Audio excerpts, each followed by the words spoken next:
जय जगन्नाथ सांग मैंने आशा कर घरे निहाती सुरक्षित थे।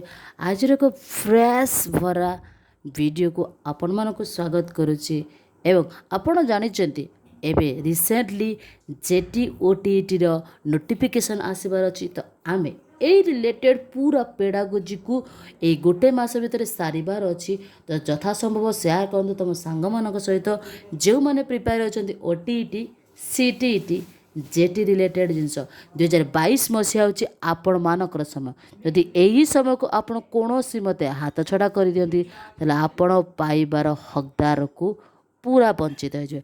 तेणु यथासंभव सेयार करूँ एवं जॉइन हो जाते आम ग्रुप रे एवं जानतु प्रत्येकटी विषय पूरा बीटली बेसिकाली जहाँ जना जाए। तो आम पूर्वर अलरेडी पढ़ी गणित जो आम गणित जो पेडागोजी रोज पाठ तार विकास साधन करवा बुझुची।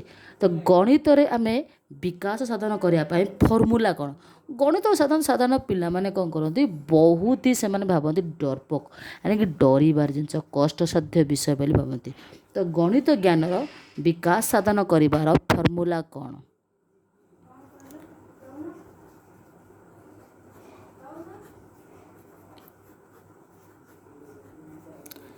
देखो पूरा बिल बिल पड़ोजी गणित ज्ञान विकास साधन कर गणित ज्ञान विकास साधन दक्षता हूँ गणित शिक्षार मूल उद्देश्य।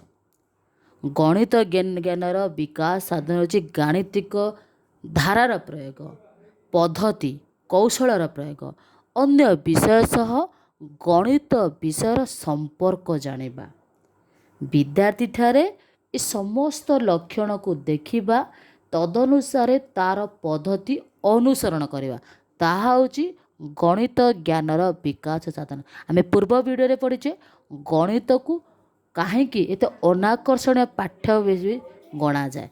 तो जानतु प्रथम हूँ समस्या समाधान है कि प्रथम पॉइंट ता हूँ समस्या समाधान यानी कि प्रॉब्लम सॉल्विंग मेथड। मन रखते प्रथम समस्या समाधान पाए विभिन्न कौशल आपण जैसे कल्पना परिमाप निर्णय अनुमान करवा उपमा प्रदान करवा विश्लेषण करवा सरलीकरण कर जांच कर ऐसे कि यह सब पर्याय क्रमे शिक्षा दे जमी आपणकर गणित तो गणितर समस्या प्रथम आप पिला माने कल्पना करवा आवश्यक अनुमान करवा आवश्यक बुझुची तार हूँ आपणकर विश्लेषण कर आवश्यक गणित विषय को गणित समस्या को विश्लेषण करते आवश्यक सरलीकरण करवा आवश्यक सरलीकरण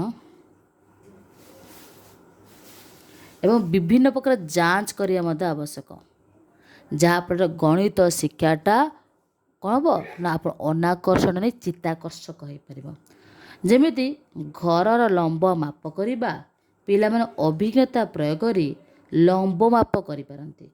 एही कार्यर फलाफल अपेक्षा प्रक्रिया को अधिक गुरुत्व दि जाए ताले समस्या समाधान रे फलाफल अपेक्षा अधिक आम गुरुत्व देवा विषय प्रति।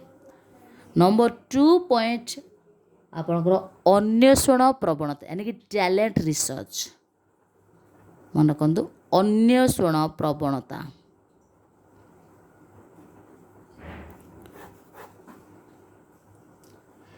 विद्यार्थी मानक अन्वेषण प्रवणता अथवा अनुभूति उपरे पर्यवेसित आनुमानिक मापर व्यवहार उपरे परिचित करने को पड़ो फल से गोटे समस्या को विभिन्न उपाय रे समाधान करिवार कौशल पद्धति दक्षता हासिल करेंगे यानी कि जो आप गोटे अन्वेषण प्रवणता करेंगे पिलाटी गोटे समस्या को चारिपट नजर दब जहाँफल तार कौन हो प्रोब्लेम सॉल्विंग जो अच्छी आपणकर मेथड ता भर जो दक्षता जो स्किल अच्छी प्रोब्लेम सॉल्विंग स्किल ताहा डे बाय डे कौन हम ना ग्रोथ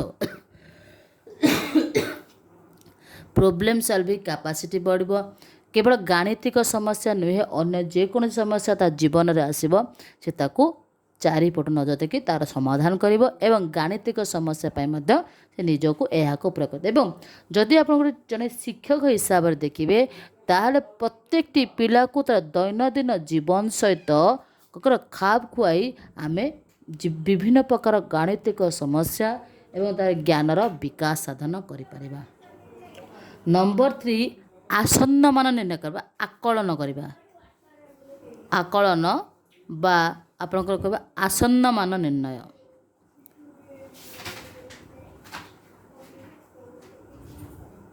ମନେ ରଖନ୍ତୁ, ଆକଳନ କରିବା ବା ଆସନ୍ନ ମାନ ନିର୍ଣ୍ଣୟ କରିବା। କୌଣସି ଗାଣିତିକ ସମସ୍ୟାର ଉତ୍ତର ବେଳେବେଳେ ଆମକୁ ଅନୁମାନ କରିବାକୁ ପଡ଼େ, ଯାହାକି ଠିକ୍ ଉତ୍ତର ପାଇବାରେ ଆମକୁ ସାହାଯ୍ୟ ମଧ୍ୟ କରିଥାଏ। ଯଦି ଗୋଟେ ଉତ୍ସବ ପାଳନରେ କେତେ ଟଙ୍କା ଖର୍ଚ୍ଚ ହେବ ତାହା ଆମେ ଅନୁମାନ କରି ପ୍ରଥମେ କରିଥାଉ, ମାତ୍ର ଆକଳନ କରି ଆମେ ମୋଟ ଖର୍ଚ୍ଚର ନିକଟତର ହୋଇପାରିବା। ଅର୍ଥାତ୍ ମୋଟ ଖର୍ଚ୍ଚର ଆମେ ଗୋଟେ ଆସନ୍ନ ମାନ ନିର୍ଣ୍ଣୟ କଲେ ଯେ ଏତିକି ଟଙ୍କା ଖର୍ଚ୍ଚ ହେଇପାରେ। ଅତଏବ ବିଦ୍ୟାଳୟରେ ଗଣିତ ଶିକ୍ଷାଦାନ କେବଳ ବିଦ୍ୟାର୍ଥୀର ପରିମାଣମାନଙ୍କର ଆକଳନ, ଆସନ୍ନ ମାନ ନିର୍ଦ୍ଧାରଣ କୌଶଳ ହାସଲ ଉପରେ ଗୁରୁତ୍ୱ ଦିଆଯିବା ଉଚିତ। ତାର ଅର୍ଥ, ଯଦି କୌଣସି ପ୍ରକାର ପିକନିକ୍ର ଆୟୋଜନ କରାଯାଉଛି ବା ଫ୍ୟାମିଲିର ଗୋଟେ ଆପଣଙ୍କର ମାସିକିଆ ଚିଠା ମଧ୍ୟ ଆୟୋଜନ କରିଥାଏ, ଆପଣ ଆକଳନ କରିପାରି କହିପାରିବେ ଯେ ଲଗଭଗ 1000 ଟଙ୍କାର ହେଇପାରେ, 2000 ଟଙ୍କାର ହେଇପାରେ, 5000 ଟଙ୍କାର ଭୋଜି ହେଇପାରେ, ଯାହା ବି କିଛି ତା ପାଖାପାଖି ରିଲେଟେଡ଼ ଆପଣ ମୂଳ ଟଙ୍କା ସହିତ ପ୍ରାୟତଃ ରିଲେଟେଡ଼ ହେଇଥାଏ। ସେଥିପାଇଁ ଆକଳନ ବା ଆସନ୍ନ ମାନ ଗଣିତ ଶିକ୍ଷା ଆମକୁ ଯୋଗାଇଥାଏ। ନମ୍ବର 4 ଏଇଟା ଗୋଟେ ଭଲ ପଏଣ୍ଟ, ଇଷ୍ଟତମୀକରଣ।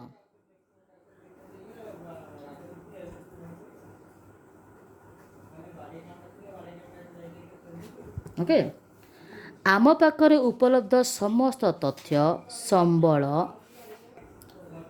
ସର୍ତ୍ତର ବିନିଯୋଗ କରି କୌଣସି ସମସ୍ୟାର ସର୍ବୋତ୍ତମ ସମାଧାନକୁ ଆମର ଇଷ୍ଟତମୀକରଣ କୁହାଯାଏ।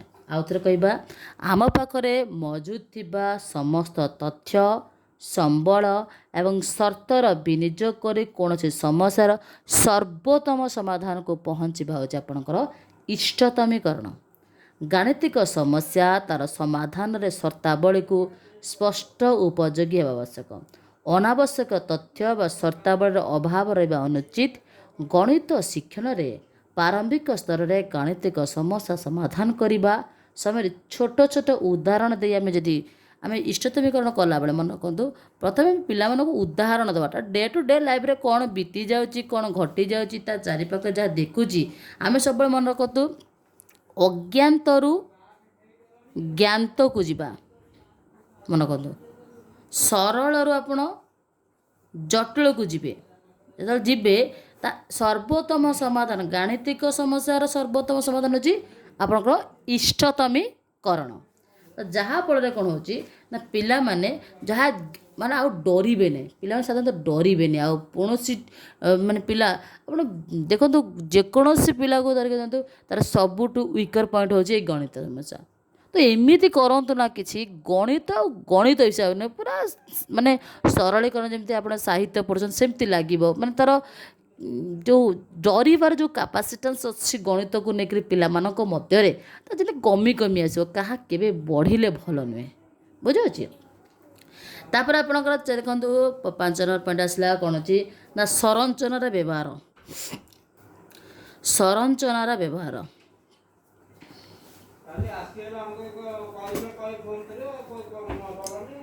ବିଦ୍ୟାର୍ଥୀମାନେ ବିଭିନ୍ନ ପ୍ରକାରର ଆକାର, ଚିତ୍ର, ବସ୍ତୁର ସାଧାରଣ ଧର୍ମକୁ ଚିହ୍ନଟ କରି ତହିଁରୁ ଏକ ସଂରଚନା ଗଠନ ପ୍ରସ୍ତୁତ କରନ୍ତି, ଯାହାକୁ ବ୍ୟବହାର କରି ସୂତ୍ର, ନିୟମ ଅନୁମାନ କରିପାରନ୍ତି। ସଂରଚନାର ବର୍ଣ୍ଣନା ମାଧ୍ୟମରେ ଗଣିତ ଶିକ୍ଷଣ ସହଜ ଏବଂ ଆନନ୍ଦଦାୟୀ ହୋଇପାରେ। ବିଭିନ୍ନ ପ୍ରକାର ଯେଉଁ ପଦ୍ଧତି ଅଛି ତାକୁ ଅବଲମ୍ବନ କରିବା ଦ୍ୱାରା ଗଣିତ ହେଉଛି ବିଦ୍ୟାର୍ଥୀମାନଙ୍କ ପାଇଁ ସରଳ, ସହଜତର, ବୋଧଗମ୍ୟ ହୋଇପାରିବ। ନେକ୍ସଟ ହେଉଛି ଆପଣଙ୍କର ଉପସ୍ଥାପନା ଶୈଳୀ। ଯଦି ସେଥିରେ କିଛି ବିଚ୍ୟୁତି ହୁଏ ତାହା ମଧ୍ୟ ଗଣିତ ଶିକ୍ଷଣ ପାଇଁ ବତାଯାଇଛି।